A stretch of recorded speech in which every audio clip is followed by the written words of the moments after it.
다 함께 묵상 기도 드림으로 11월 둘째 주일 예배 우리 하나님께 올려드리겠습니다.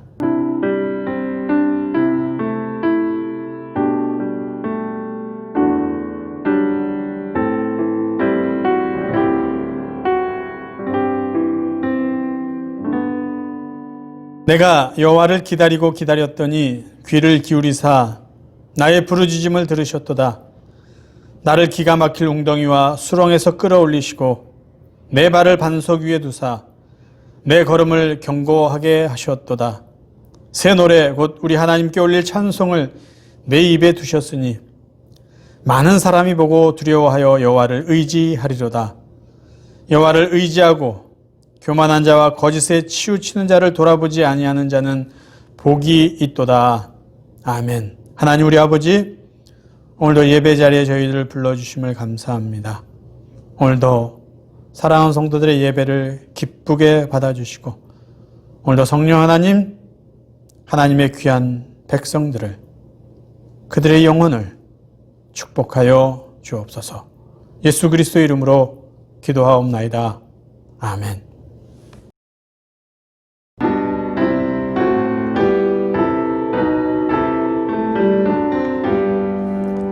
다 찬양하여라 전능왕 창조의 주께 내 언화 주 찬양 평강과 구원의 주님 성도들아 주 앞에 이제 나와 즐겁게 찬양하여라. 다 찬양하여라. 놀라운 만유의 주께 포근한 날개 밑 늘 품어주시는 주님 성도들아 주님의 뜻 안에서 내 소원 다 이루리라. 다 찬양하여라. 온몸과 마음을 바쳐 이 세상 만물이 주 앞에 다 나와 찬양 성도들아 기쁘게 소리 높여 영원히 찬양하여라. 아멘.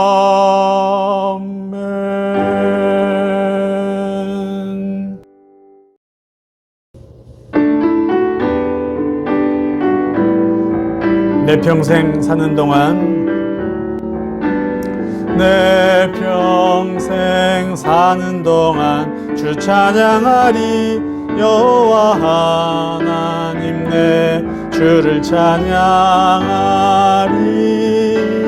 주님을 묵상함이 즐겁도다. 내 영혼 주 안에서 참 기쁘리. 내 영혼아 주님을 송축하라. 내 영혼아 주님을 찬양하라. 내 영혼아 주님을 송축하라. 내 영혼아 주님을 찬양하라. 내 평생 사는 동안 주 찬양하리. 여호와 하나님 내 주를 찬양하리. 주님을 묵상함이 즐겁도다. 내 영혼 주 안에서 참 기쁘리. 아멘. 내 영혼아 주님을 바라보라. 내 영혼아 주님을 의지하라. 내 영혼아 주님을 바라보라. 내 영혼아 주님을 의지하라. 내 영혼아 주님을 송축하라. 내 영혼아 주님을 찬양하라. 내 영혼아 주님을 송축하라. 내 영혼아 주님을 찬양하라. 내 영혼아 주님을 찬양하라. 아멘. 전능하사 천지를 만드신 하나님 아버지를 내가 믿사오며 그 외아들 우리 주 예수 그리스도를 믿사오니 이는 성령으로 잉태하사 동정녀 마리아에게 나시고 본디오 빌라도에게 고난을 받으사 십자가에 못 박혀 죽으시고 장사한 지 사흘 만에 죽은 자 가운데서 다시 살아나시며 하늘에 오르사 전능하신 하나님 우편에 앉아 계시다가 저리로서 산자와 죽은 자를 심판하러 오시리라. 성령을 믿사오며 거룩한 공회와 성도가 서로 교통한 것과 죄를 사하여 주신 것과 몸이 다히 사는 것과 영원히 사는 것을 믿사옵나이다. 아멘. 오늘도 변함없이 우리와 함께 하시는 하나님 아버지께 영광을 올려드립니다. 죄로 인해 멸망받아 마땅한 저희들의 죄를 용서하여 주시고 부족한 죄인들임에도 불구하고 하나님의 자녀로 선택하여 주시고 천국의 백성 되게 해주신 그 귀하고 놀라운 은혜, 이 시간 다시 한번 감사를 드립니다. 또한 하나님께서 베풀어 주신 귀하고 놀라운 구원의 은혜를 은혜로 알고 오늘도 예배 자리에 나와 하나님 앞에 찬양과 경배를 드릴 수 있도록 우리에게 믿음과 또 은혜 주심을 감사합니다. 이 시간 저희들의 예배가 영과 진리로 하나님 앞에 드려질 수 있도록 성령님 저희들의 예배를 축복하여 주옵소서. 좀처럼 수그러들지 않고 오히려 더 기승을 부리는 코로나19 바이러스로 인해 성도들의 삶이 지쳐가고 있습니다. 하나님, 영적으로, 육체적으로, 정신적으로, 또 경제적으로 힘든 가운데 있는 사랑하는 성도들을 우리 하나님 친히 위로하여 주시고 건강으로, 평강으로, 또 때에 맞는 은혜로 인도하여 주옵소서. 이 시간 마음을 낮추어 기도드립니다. 지난 한 주간 살아오면서 하나님 앞에서 범한 부끄러운 일들, 생각들 고백하며 용서를 구합니다. 또한 가족과 이웃들 앞에 부족했던 실수와 허물들을 고백하오니 하나님 저희들의 죄와 허물들을, 실수와 실패들, 연약한 모든 것들을 용서하여 주옵소서. 지금까지 오랜 세월을 하나님의 자녀로 교회 성도로 살아오면서 얼마나 하나님을 기쁘게 해드렸는지, 또 얼마나 사람들에게 본이 되는 삶을 살아왔는지 반성해 봅니다. 저희의 연약함을 불쌍히 여겨주시고 세월이 지나면 지날수록 더욱더 영적으로 성숙하고 더욱더 깊이 있는 믿음의 사람들이 되어지도록 하나님 저희들의 믿음을 도와 주옵소서. 이 시간 다시 한번 간절히 기도합니다. 코로나19 백신과 치료제가 하루속히 개발되어 어려운 가운데 있는 모든 사람들에게 치유와 회복의 기쁨을 허락하여 주옵소서. 오늘도 선교지 곳곳에서 애쓰고 수고하는 모든 선교사님들의 건강과 귀한 사역들을 축복하여 주옵소서. 미국 대통령 선거가 이제 완전히 끝났습니다. 백악관이 하루빨리 안정을 찾고 이제 하나님의 뜻이 이루어지는 진정한 축복된 미국이 될 수 있도록 하나님 아버지, 이 미국 땅을 축복하여 주옵소서. 하나님, 오늘도 우리의 예배를 기쁘게 받아주시고 이 시간 사랑하는 성도들을 말씀으로, 은혜로 축복하여 주옵소서. 예수 그리스도의 이름으로 간절히 기도하옵나이다. 아멘.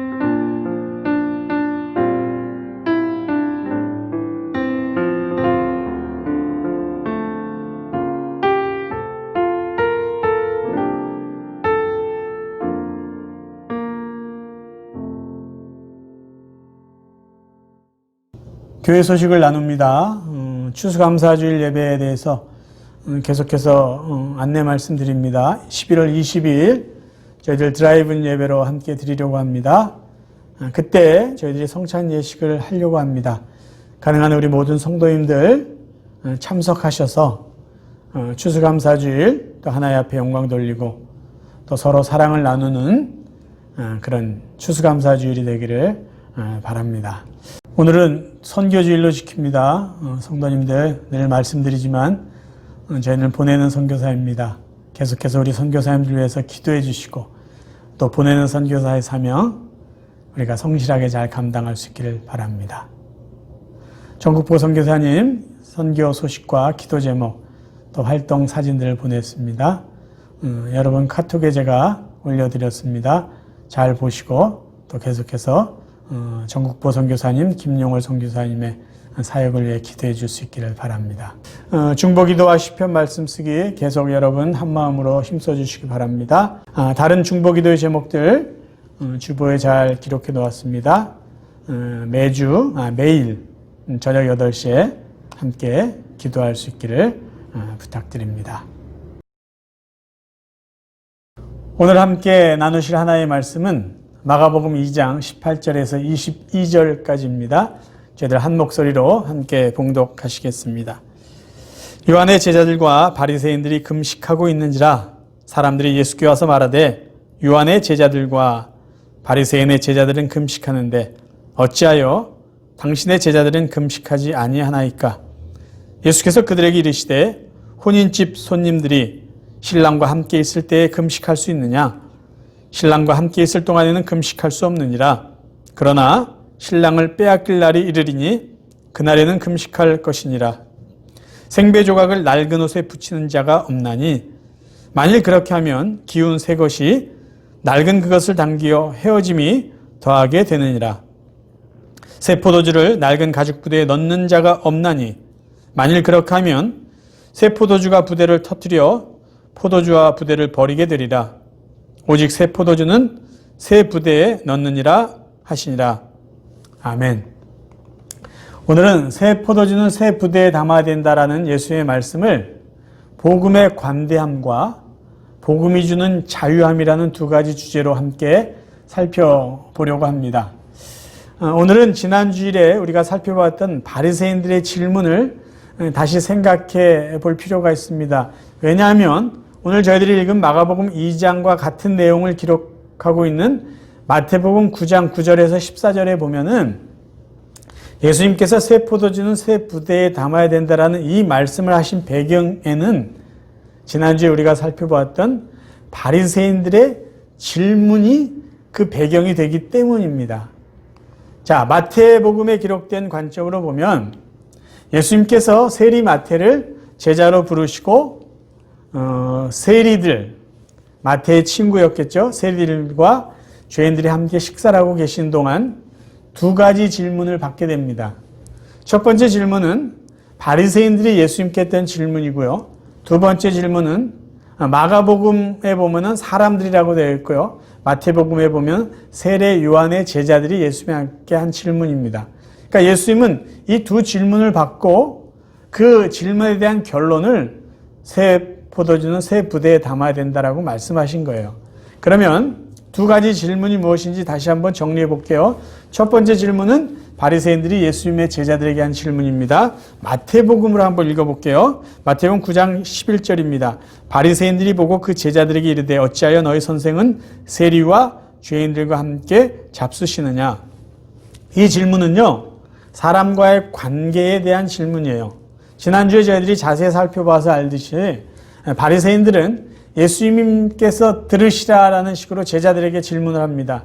아니, 당신들은 어떻게 유대인들이 경멸하는 세리들과 함께 식사할 수 있고 유대인이 죄인이라고 취급하는 이방인들과 함께 식사할 수 있느냐라는 말이에요. 두 번째 질문은 마태복음에는 세례 요한의 제자들이 한 것으로 마가복음에는 그냥 사람들로 되어 있는데 그 질문의 내용을 한번 봅니다. 마가복음 2장 18절. 요한의 제자들과 바리새인들이 금식하고 있는지라 사람들이 예수께 와서 말하되 요한의 제자들과 바리새인들의 제자들은 금식하는데 어찌하여 당신의 제자들은 금식하지 아니하나이까? 지금 예수님께 했던 질문은요, 하나님과의 관계에 대한 질문입니다. 당신의 제자들은 경건의 기본인 금식조차 하지 않고 죄인들과 함께 먹고 놀기만 하느냐라는 질문이에요. 그러면 예수님이 바리새인에게 질문을 받던 사람들에게 질문을 받던 세례 요한의 제자들에게 질문을 받았던 어쨌든 사람들과의 관계에 대한 질문, 하나님과의 관계에 대한 이 질문을 들으시고 왜 결론으로 새 포도주는 새 부대에 담아야 된다라고 말씀하셨을까요? 그 이유를 함께 살펴보겠습니다. 첫 번째, 사람들과의 관계에서는 복음이 주는 관대함을 실천하며 살라라는 말씀이에요. 예수님은 그 당시 유대인들이 경멸하고 무시하는 세리들과 그리고 죄인 취급했던 이방인들과 함께 식사를 하고 계셨습니다. 그 이유는 아주 간단하죠. 그들을 구원하시기 위해서 이 세상에 오셨기 때문이에요. 그런데 바리새인들은 자신들은 의인이고 지금 예수님이 함께 식사하고 있는 세리나 이방인들은 죄인이라고 단정짓고 그들을 정죄하고 있었습니다. 이것은 상당히 교만한 태도입니다. 왜냐하면요, 하나님 앞에서 모든 인간은 다 죄인이에요. 그런데 이 바리새인들은 하나님 앞에서 자기도 죄인이라는 것을 아주 모른 척하면서 나는 의인이다, 너희들은 죄인이다, 이렇게 정죄하고 있었다라는 것이죠. 저희들이 유대인들 남자들이 매일 아침 하나님 앞에 드린 감사의 기도 내용을 우리가 안다면 유대인들이 얼마나 교만한지, 그들은 참 교만하구나라고 이해할 수가 있습니다. 유대인 남자들이 매일 아침 하나님 앞에 드렸던 세 가지 감사의 내용은 이것이에요. 하나님, 저를 이방인이 아닌 유대인으로 태어나게 해주심을 감사합니다. 하나님, 저를 여자가 아닌 남자로 태어나게 해주셔서 감사합니다. 하나님, 저를 종이 아닌 자유인으로 태어나게 해주심을 감사합니다. 그들은 이렇게 기도하면서 하루를 시작했습니다. 그런데 여러분, 이들이 하나님 앞에 드린 감사의 내용을 보면은 하나님의 은혜는, 하나님의 구원은 오직 유대인 남자에게만 있는 것처럼 그들은 생각하고 그렇게 기도했다라는 것이죠. 자, 유대인들은, 이방인들은 왜 세상에 태어나서 살까? 그것에 대해서 이렇게 생각했어요. 하나님은 지옥의 땔감으로 사용하기 위해서 유대인이 아닌 사람들을 이 세상에 태어나 살게 했다라는 것이죠. 또 유대인들은 구원은 율법을 지켜야 되는데 그 대표적인 것이 할례를 행해야 된다라는 것이에요. 그러면 이 말은요, 유대인일지라도 할례를 행하는 남자들만 구원을 받을 수 있다라는 모순이 생겨납니다. 그럼에도 불구하고 유대인들은 자신들은 율법을 지켰기 때문에, 자신들은 할례를 했기 때문에, 그리고 우리는 유대인이기 때문에 하나님께 구원을 받았다, 우리는 죄인이 아니다라고 생각하며 살았던 것이에요. 그래서 지금 예수님께서 새 포도주는 새 부대에 담아야 된다라고 말씀하신 이유는요, 그런 생각을 하고 있는 교만한 유대인들에게, 특별히 예수님께 질문한 바리새인에게, 야, 너희의 그 교만함을 버려라, 너의 그 편협한 생각들을 버려야 된다라고 말씀하고 있는 거예요. 내가 이 세상에 온 것은 유대인들만을 위해서 온 것이 아니야. 내가 이 세상에 인간으로 온 이유는 세상에 있는 모든 죄인들을 구원하기 위한 하나님의 크신 뜻을 보편적인 사랑을 이루기 위해서 온 것이야. 그래서 구원의 은혜는 유대인이기 때문에 얻는 것이 아니고 율법을 조금 지켰기 때문에 주어지는 것이 아니고 예수 그리스도, 하나님의 아들 예수 그리스도를 믿기만 하면 세상의 모든 사람들에게 주어지는 하나님의 크신 사랑이다. 그러니까 너희들 세상 사람을 모두 포용하는 이 복음의 관대함을 가지고 다른 사람들을 바라보고 그들을 이해하고 그들을 품고 사랑하라라는 말씀인 것이에요. 유대인이었던 바울은 복음을 이렇게 설명해 줍니다. 로마서 3장 27절부터 읽습니다. 그러므로 우리는 구원을 얻기 위해 이런저런 일을 했다고 내세울 게 하나도 없습니다. 왜냐고요? 우리의 죄 없음을 선고받은 것은 우리의 선한 행실에 의해서가 아니라 그리스도와 그리스도께서 이루신 일을 믿는 믿음에 근거하고 있기 때문입니다. 우리의 구원은 선한 일을 한다고 되는 것이 아니라 그리스도를 믿는 믿음으로만 가능한 것입니다. 하나님께서는 이런 방법으로 유대인만을 구원하시는 것일까요? 아닙니다. 이방인도 역시 같은 방법으로 하나님께 갈 수 있습니다. 하나님께서는 누구나 똑같이 대하십니다. 유대인이거나 이방인이거나 누구든지 믿음만 가지면 하나님과 다시 올바른 관계를 맺을 수 있습니다. 바울은 믿음만으로 하나님의 그 크신 은혜를 받을 수 있다. 구원을 얻게 된다라고 말씀한 것이에요. 유대인이기 때문이 아니고요. 이방인일지라도 예수를 그리스도로 믿는 믿음만 있으면 그리스도께서 우리를 위해서 십자가에 죽으시고 부활하신 그분이 하신 일을 우리가 믿기만 하면 우리는 구원받는다. 복음이라는 것은 그렇게 관대한 것이다. 하나님의 다함이 없는 끝이 없는 은혜다라는 것을 이야기하고 있어요. 그런데 바울은 유대인과 이방인 그 인종을 넘어 성별, 신분, 지적 어떤 수준이나 도덕적인 수준의 차이와 차별의 벽을 다 허물고 복음의 관대함은 세상의 모든 사람, 모든 죄인들을 다 품고 구원해 주시는 하나님의 크신 사랑이라고 말해주고 있어요. 그것이 바로 갈라디아 3장 26절 또 28절에 기록된 말씀입니다. 여러분은 그리스도 예수를 믿는 믿음을 통해 하나님의 자녀가 되었습니다. 그리스도 안에서는 유대인이나 그리스도인이나 종이나 자유인이나 남자나 여자나 차별이 없습니다. 여러분은 그리스도 예수 안에서 모두 하나입니다. 아멘. 지금 바울이 이야기하는 복음의 내용, 하나님의 은혜의 내용, 복음의 그 관대함을 통해서 우리에게 주시는 은혜는요, 조금 전에 유대인들 남자가 감사했던 그 내용의 어떤 편협함이 다 허물어지고 그 편협함을 다 깨뜨린 관대한 복음이라는 것이에요. 그러면 예수 그리스도의 은혜로 구원받은 저희들, 그 은혜는 관대한 은혜 아니에요? 그 은혜 받아서 구원받은 저희들이요, 우리가 받은 이 복음의 관대함이라는 그 은혜를 우리 삶을 통해서 어떻게 적용하고 실천해야 될까요? 먼저는 불신자들에 대한 태도예요. 그러니까 불신자들과의 관계 속에서 우리가 적용할 수 있는 복음의 관대함은 이것입니다.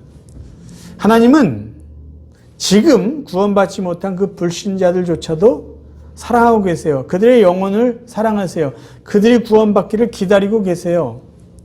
그래서 저희들은요, 예수를 믿지 않는 사람을 바라볼 때 이 바리새인적인 태도로 그들을 바라보고 정죄하면 안 된다는 것이죠. 그게 아니라 우리를 넉넉하게 사랑해 주신 하나님의 마음을 가지고 그들을 바라보는 거예요. 저들도 하나님이 사랑하는 영혼들이다.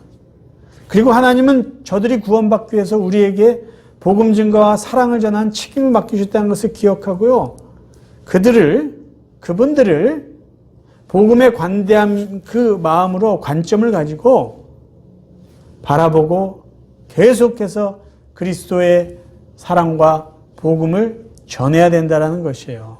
또요, 신앙생활 오래 한 사람들이라면요, 이제 막 신앙생활 시작한 사람들을 이렇게 우습게 보거나 때로는 무시해서는 안 된다라는 말씀이죠. 사도 바울은 믿음이 좀 성숙하다고 생각하는 성도들 향해 이렇게 충고했습니다. 로마서 14장 1절 읽어봅니다. 여러분은 믿음이 약한 이를 받아들이고 그의 생각을 시비거리로 삼지 마십시오. 4절 하나님께서는 그 사람도 받아들이셨습니다. 로마서 15장 1절에는요. 믿음이 강한 우리는 믿음이 약한 사람들의 약점을 돌보아 주어야 합니다. 우리는 자기에게 좋을 대로만 해서는 안 됩니다. 우리는 저마다 자기 이웃의 마음에 들게 행동하면서 유익을 주고 덕을 세워야 합니다. 그러니까 예수님께서 지금 말씀하시고자 하는 것은요. 복음의 관대함이라는 새 포도주를 유대인들의 편협한 태도라는 낡은 부대에 담는다면은 새 포도주인 복음의 가치를 잃게 된다는 말씀이에요. 두 번째, 하나님과의 관계에서는 복음이 주는 자유함을 누리고 실천하라는 말씀이에요. 오늘 본문의 핵심 이슈는 금식입니다. 왜 당신의 제자들은 금식하지 않느냐라는 것이죠. 여러분 구약시대 초기 이스라엘 백성들에게는요. 1년에 한 번만 금식하라고 요구되어졌습니다. 그날이 바로 속죄일인데요. 욤 키프르라고 하는 날이에요. 레위기 23장을 한번 봅니다. 26절부터요. 여호와께서 계속 말씀하셨다. 일곱째 달 10일은 나 여호와가 너희들의 허물을 벗겨주는 날이다. 그러므로 이날 역시 모든 일에서 손을 떼고 모두 한자리에 모여 거룩한 모임을 가져라. 마음을 가다듬고 자신의 과거를 돌이켜보고 자신의 잘못을 마음 아파하며 음식을 입에 대지 말아라. 그리고 나 여호와에게 제물을 살라 바쳐라. 그러니까 이스라엘 백성들에게 요구되어지는 금식은 1년에 하루라는 것이에요. 그런데 이제 이스라엘 백성들이 바벨론으로 포로로 잡혀간 이후에 다시 그들의 땅으로 귀환한 후에 이 금식이 1년에 4번으로 바뀌었습니다. 그러나 어쨌든 율법의 규정은 1년에 한 번이에요. 그런데 예수님 당시의 바리새인들은요. 일주일에 2번씩 했다는 거예요. 월요일과 목요일. 아침 6시부터 오후 6시까지. 한 주에 2번이나 그것도 자발적으로 금식을 했습니다. 율법에서 정해진 것은 한 번이에요. 그것도 1년에 한 번. 그래요. 좀 더 많이 한다고 그러면 4번인데요. 이들은 일주일에 2번씩 금식을 했다는 것이죠. 그러면 다른 사람이 볼 때 그들은 얼마나 거룩하게 바라보았을까요?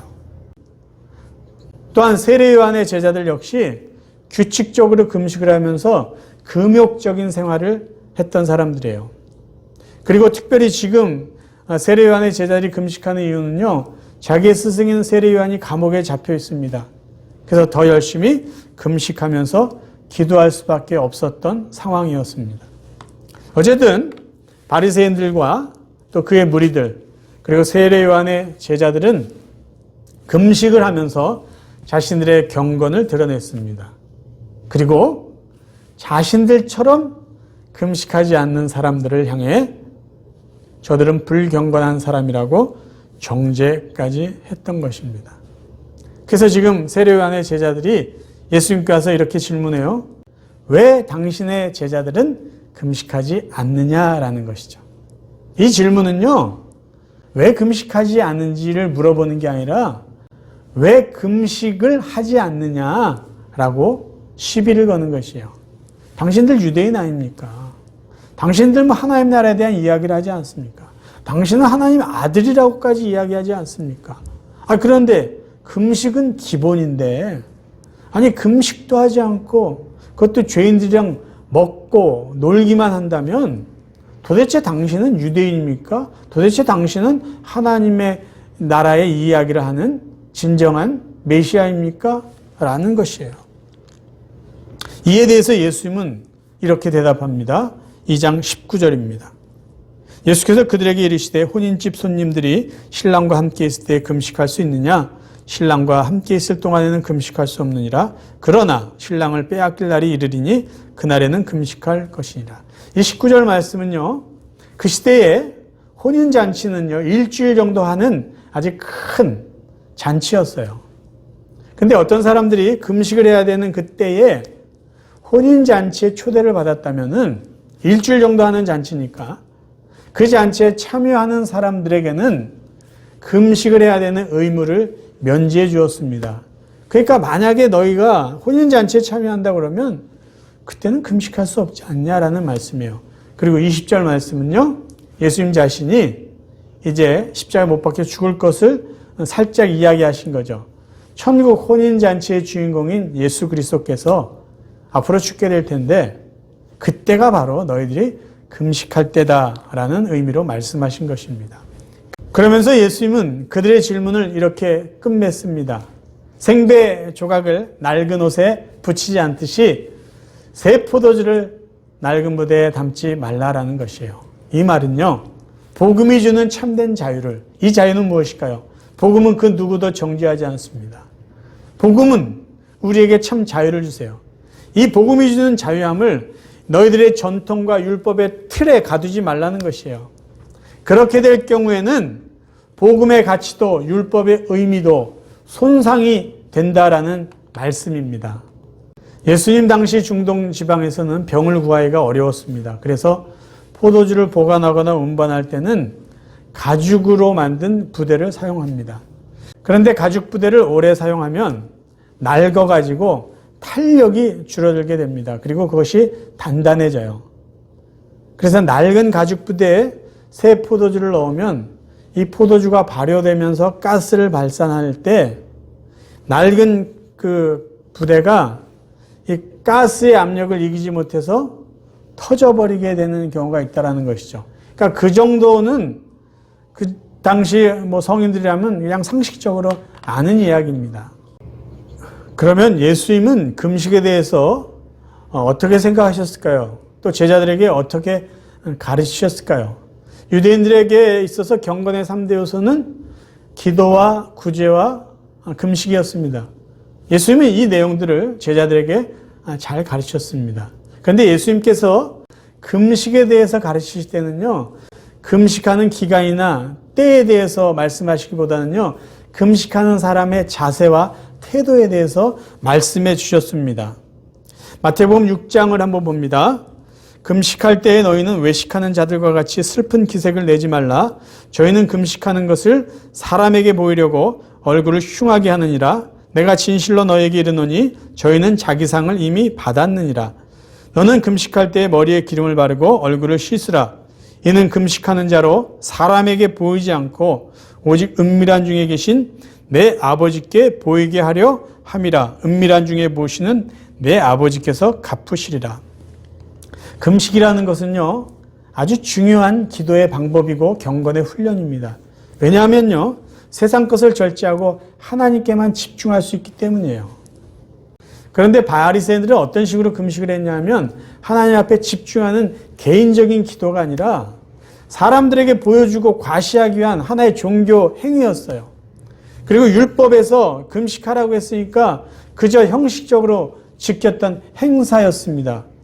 그리고 더 중요한 것은요, 금식이 경건의 어떤 기준이라는 유대인들의 전통에 갇혀서요, 내가 이것을 했기 때문에 나는 경건하고 금식하지 않는 저 사람들은 경건하지 않은 사람이다라고 금식을 통해서 다른 사람을 정죄하는 수단이 되었다라는 것이에요.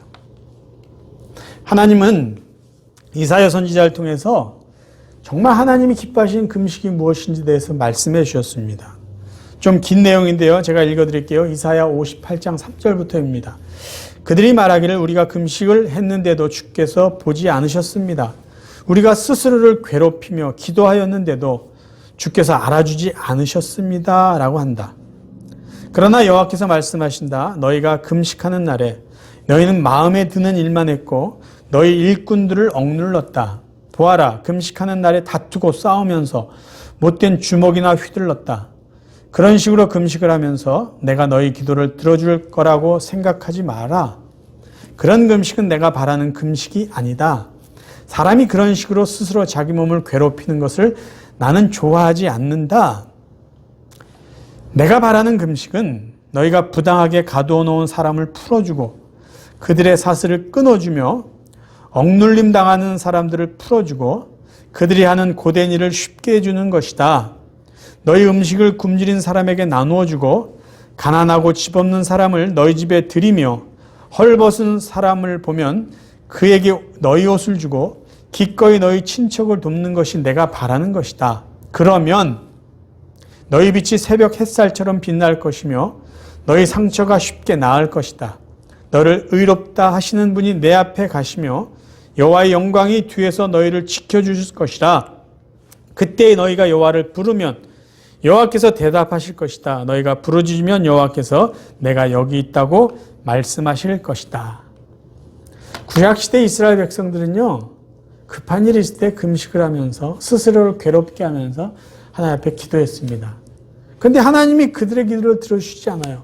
그래서 실망하면서 하나님 앞에 불평을 이야기한 것이죠. 그때 하나님이 내가 너희들이 금식하면서까지 기도했는데 왜 너희들의 기도를 들어주시지 않는지 알아? 그 이유는 너희들의 삶이 문제가 있기 때문이야라고 지금 말씀하고 있는 거예요.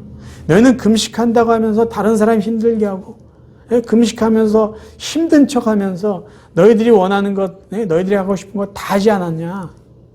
그러면서 필요한 건 나에게 구한다고 내가 그 기도를 들어줄 것 같느냐? 그렇지 않다라는 말씀이에요. 그래서 하나님께서 기뻐하시는 금식은, 하나님이 원하시는 금식은 뭐냐 하면, 성경이 우리에게 말씀하신 참된 금식은 뭐냐?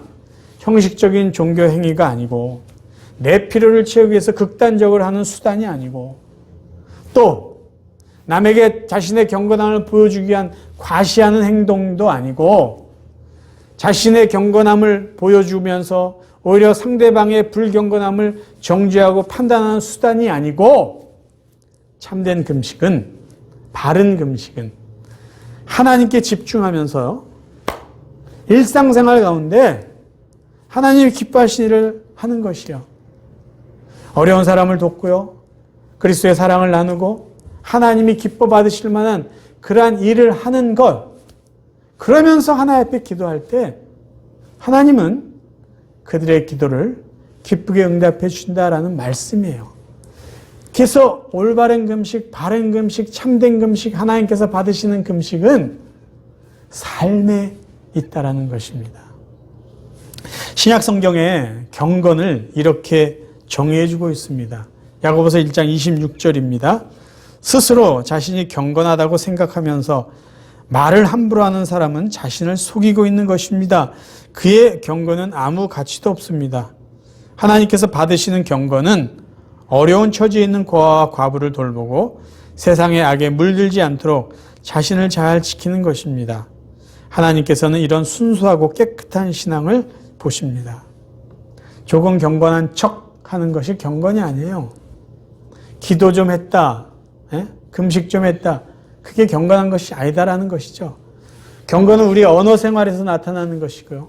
일상생활 가운데 좀 힘든 사람들 도와주고, 그렇게 하는 것, 그러니까 하나님이 원하시는 그러한 삶을 사는 것, 그것이 바로 경건이다라고 말하고 있습니다. 말씀을 정리합니다.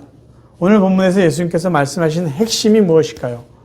예수님 말씀하시고자 하는 핵심은요, 예수 그리스도께서 우리의 죄를, 허물을 용서해 주시고 우리뿐만 아니라 유대인뿐만 아니라 세상에 있는 모든 사람들의 죄를 넉넉한 사랑으로 크신 은혜로 용서해 주시고 품어주셨듯이, 그러한 은혜를 받은 자들이라면, 복음이 주는 그 관대함, 그 크신 은혜를 받은 사람들이라면 복음의 관대함을 가지고 다른 사람들을 바라보고 그들을 존중해주고 이해하고 품어주고 사랑하라는 말씀이에요.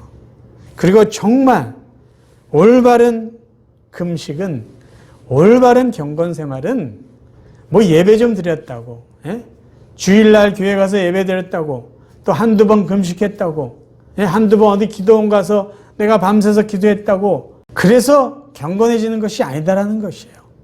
아무리 우리가 기도하고 예배를 잘 드릴지라도 남들을 무시하고 자기가 원하는 대로 하나님의 말씀과 상관없이, 하나님의 뜻과 상관없이 자기 멋대로 살아간다면 그것은 경건이 될 수 없다는 것이죠. 정말 올바른 경건과 하나님 기뻐하시는 금식은요, 일상생활 가운데 하나님 기뻐하신 일을 하고 하나님이 흐뭇해 하시는 그러한 삶을 살아가는 것, 그것이 바로 진정한 경건이고 올바른 금식이다라는 말씀입니다. 사랑하는 성도 여러분, 우리가 구원받은 이유가 무엇일까요? 우리가 다른 사람보다 더 똑똑하거나 더 선해서가 아니잖아요. 그저 하나님께서 우리를요, 크신 사랑으로 용서해 주시고 끝이 없는 은혜로 품어주셨기 때문입니다. 이것이 하나님께서 예수 그리스도를 통해서 우리에게 주신 복음의 관대함이에요. 이 복음의 관대함 때문에 구원받고 은혜 받은 저희들, 하나님 베푸신 사랑에 감사해야 돼요. 그리고 나를 품으신 이 복음의 관대함을 가지고 다른 사람들을 넓은 마음으로, 하나님의 마음으로 품어주고 바라보고 이해하고 더 나아가 사랑하셔야 됩니다.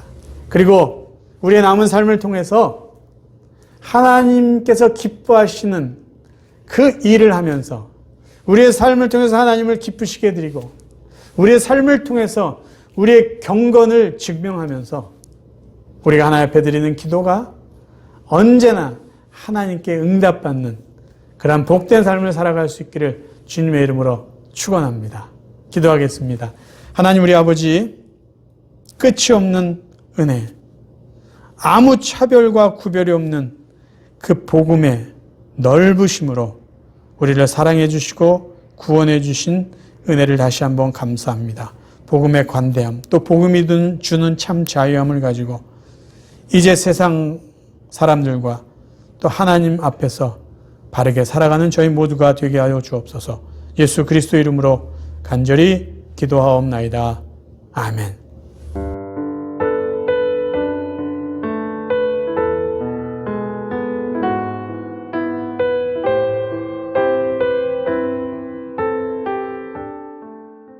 헌금을 위해 잠깐 기도하겠습니다. 하나님 우리 아버지, 오늘도 사랑하는 성도들 귀한 마음을 담아, 감사의 마음을 담아, 믿음을 담아, 선한 기도의 제목을 담아 하나님 앞에 물질을 바칩니다. 사랑하는 성도들의 믿음과 기도와 감사를 기쁘게 받아 주옵소서. 그리고 하나님의 은혜로, 하나님의 선하심으로 축복하여 주옵소서. 예수 그리스도 이름으로 감사하며 기도하옵나이다. 아멘.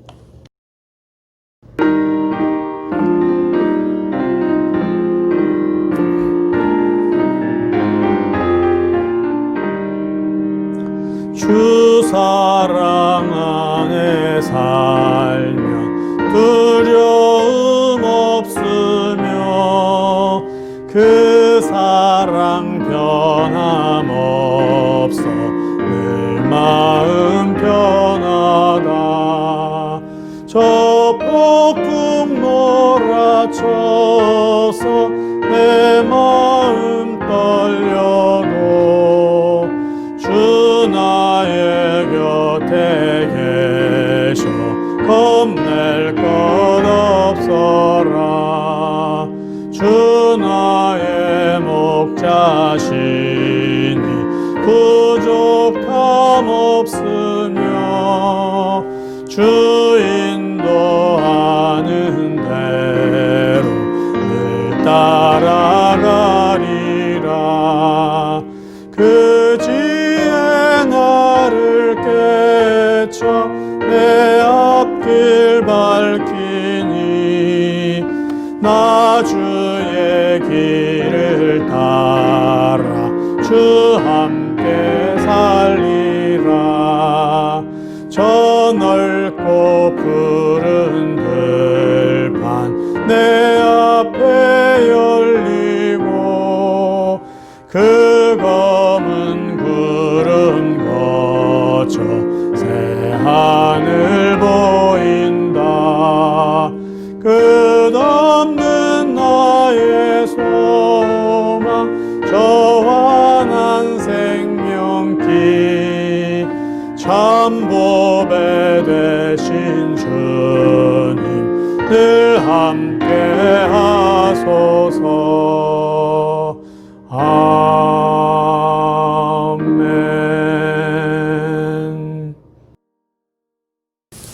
지금도 우리 주 예수 그리스도의 은혜와 하나님 아버지의 무한하신 사랑하심과 성령님의 감화 감동 교제하심이 예수 그리스도를 통해서 우리를 구원해 주신 그 복음의 관대함에 늘 감사하며 그 복음의 관대함을 가지고 다른 사람들을 이해해주고 품어주며 그리스도의 마음으로 섬기며 살기로 다짐하는 당신의 귀한 자녀들 위해 오늘도 함께 예배드린 온 성도들, 또 그들의 가정과 자녀들, 앞으로의 계획 위해, 그리고 흩어져 살고 있는 모든 가족과 친지들 위해 지금도 땅끝까지 이르러 주의 복음을 증거하는 선교사와 그곳에 있는 수많은 영혼들 위해 영원까지 함께 없기를 간절히 축원하옵나이다. 아멘.